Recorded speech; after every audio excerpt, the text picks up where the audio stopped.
going to start off by talking a little bit about the setup of the studio. That, to me, is one of the biggest things that really makes the workflow in my studio happen very smoothly and quickly. The first part that I'll address on that is just the placement of the wheel. In my studio, you know, in classes when I was learning to make pots, the wheels were always right out in the middle of the room, facing outward, which I think makes a lot of sense in a classroom setting.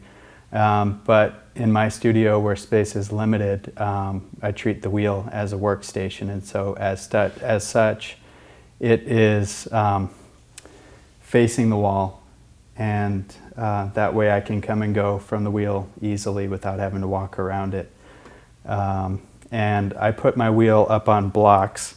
The reason for that is that I have had some lower back issues, you know, with being hunched over the potter's wheel all the time, and so I find with the wheel up, I'm able to not have my knees, you know, up high like this, close to my chest, and that's where I find some real pain in my lower back. So I've really alleviated a lot of those issues by getting the wheel up, having my legs down. Another thing that I do is I'll have a mirror that I place up against the wall in front of my wheel, and that way I can see the profile of the piece while I'm working. And that keeps me from having to hunch over to the side all the time and look at the pot. So some other considerations that I make in the layout for my studio are things like having a table on either side of the wheel, and that way my tools are easy to get to and not cluttered.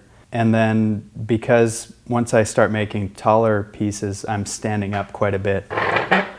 I'll scoot the stool back, and I usually have one of those restaurant rubber floor mats so that I'm not standing on hard concrete, because again, you know, in the studio all day, little differences like that really make a big difference on the overall kind of health of my body. So I'm going to start off by throwing a cylinder, just a basic cylinder here. And the idea there is that, you know, we can just talk about the basic mechanics of what it takes to get the clay moving, you know, from a low centered mound up to a taller cylinder. That was something that it took me a while to actually get a grasp of, where my hands should be placed and what is happening with the clay to get it to rise up into a cylinder. So you'll notice here that I have a centered lump of clay. It's probably about, I don't know, 6 pounds or so, which isn't extremely important. I'd say the most important thing is finding a size of clay that is comfortable for you to work with when practicing cylinders and going with that. So I've wedged it into a mound that is pretty close to being centered already. The idea is that one step kind of leads into the next and kind of helps with making that next step in the process. And I'll use the rings on the wheel head to get it even closer to centered on the wheel head, and sometimes kind of just tap it into place or just kind of shift it. And then I'll start by having the wheel going slowly and slap centering.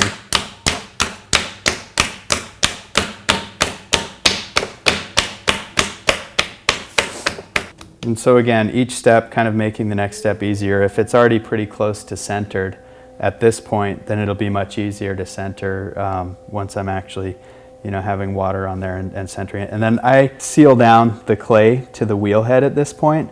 You know, it can be really frustrating if you're trying to center a mound of clay and it pops off the wheel. One of the most frustrating things, I think, in all of pottery.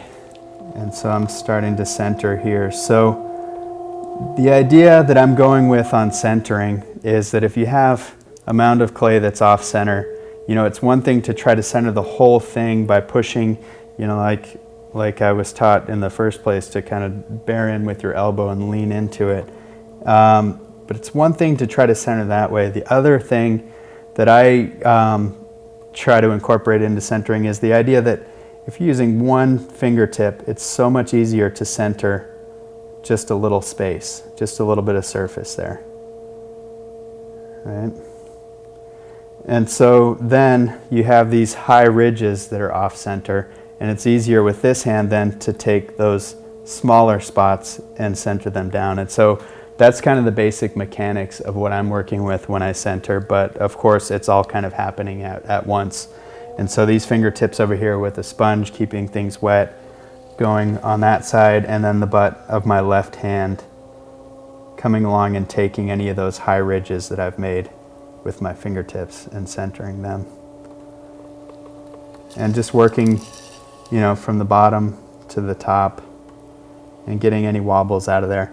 I will say too that by starting off with the base centered, that really kind of helps things along later on, because if you have a wobbly foundation, it's really pretty hard to have a finished pot that's on center. So this is going to be a cylinder that's taller than it is wide, and so I just center the clay as such.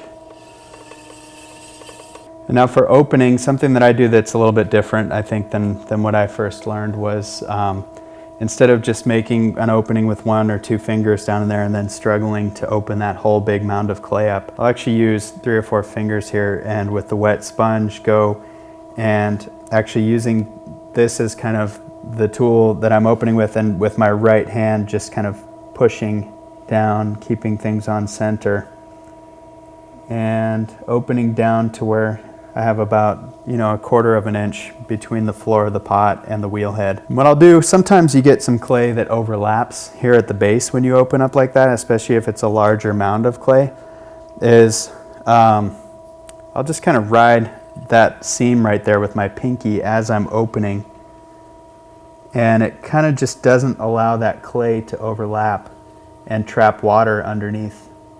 Again, kind of keeping and ensuring against that mound of clay popping off of the wheel head, which can be really pretty annoying.